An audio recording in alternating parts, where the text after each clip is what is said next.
Zëvendës Ministrja e Transportit Kaltrina Azekolli ka theksuar se rrugëtimi i grave në profesione që tradicionalisht merren si të dominuara nga burrat nuk është i lehtë, por është i nevojshëm për të krijuar mundësi të barabarta edhe për gratë. Azekolli u shpreh se me rastin e 8 marsit janë mbledhur jo vetëm për të diskutuar, por edhe për të sensibilizuar dhe fuqizuar gratë, duke synuar për një shoqëri më të barabartë. Sot unë këtu qëndroj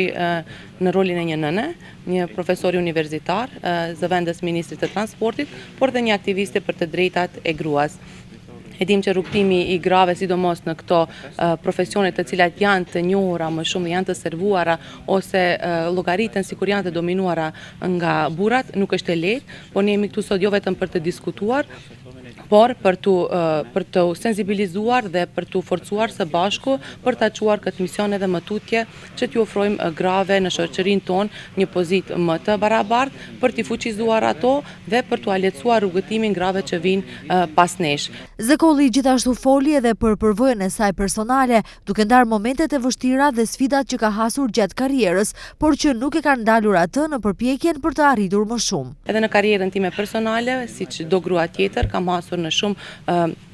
padrejtësi ose në momente ku kam dyshuar në aftësitë e mia, por kjo nuk më ka